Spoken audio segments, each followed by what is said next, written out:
Modern internet infrastructure relies on thousands of physical servers running in tandem. At this magnitude, hardware failure is a statistical certainty.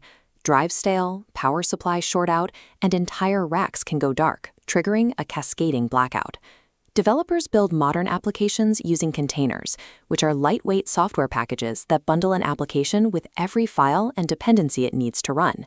Managing one container is simple, but when that workload is multiplied into thousands of instances across a global network, manually tracking which container is assigned to which server becomes impossible. When traffic spikes, servers overheat and drop offline. Human engineers cannot type commands fast enough to restart crashed components or move workloads to healthy machines before the user experiences an outage. Keeping applications online at this scale requires a system that can detect failures and intervene autonomously at machine speed. Google developed Kubernetes as a self-healing operating system designed to govern entire fleets of computers simultaneously. Kubernetes abstracts away the individual physical machines. It treats hundreds of disparate servers as one unified pool of compute resources, the CPU and memory needed to run code. This software layer acts as an invisible safety net, monitoring the applications inside that pool and refusing to let them die.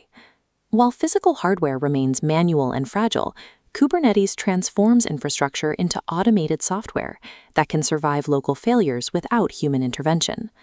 To understand the healing process, think of a Kubernetes cluster, the total collection of nodes and the control plane, as a self-governing city. This is the city's blueprint. At the top is the control plane, which functions like a central mayor's office. It includes the API server, which acts as the hub for all communications. When a developer sends a command using a tool like kubectl, they are talking directly to this central brain. The actual work happens on worker nodes, which are the physical or virtual machines in the cluster. Each node runs a kubelet, a local agent that ensures the containers assigned to that machine are healthy and running. Inside these nodes are pods.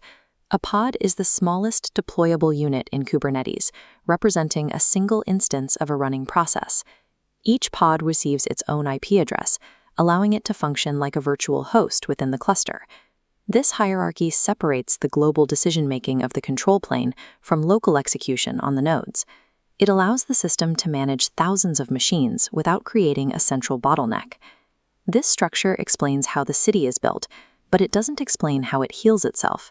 It works through a concept called the desired state. When a developer deploys an application, they provide a declarative blueprint, for example, a rule stating that 3 identical replicas of a web server must exist at all times. The system constantly monitors the current state, the actual reality of the servers. If a container crashes, the current state drops to 2 replicas, creating a mismatch with the blueprint. This triggers the control loop. This is a non-terminating cycle that compares the blueprint to reality and makes changes to bridge the gap. In this case, it tells the API server to spin up a new pod immediately. In a catastrophic scenario, like a worker node completely losing power, for example, every single pod on that machine goes offline instantly. The control loop doesn't wait for a human to fix the server. It identifies the missing pods and recreates them on healthy nodes elsewhere in the cluster, restoring the application's availability in seconds. Kubernetes survives failure by relentlessly forcing reality to match the developer's desired state. This reconciliation process runs as a continuous background radiation, executing every second of every day to ensure the cluster never drifts from its intended configuration. This same mechanism handles growth.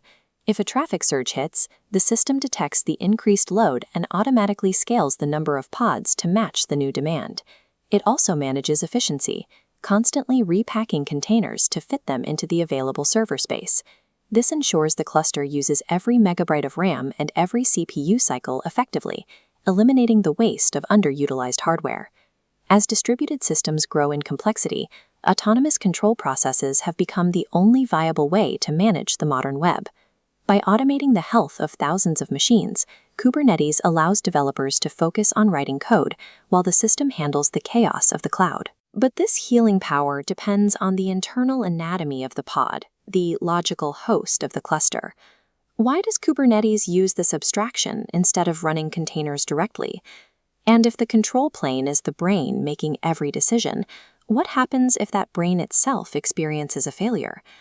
Understanding the healing cycle is the first step. Mastering the building blocks of the pod is how you truly control the cloud.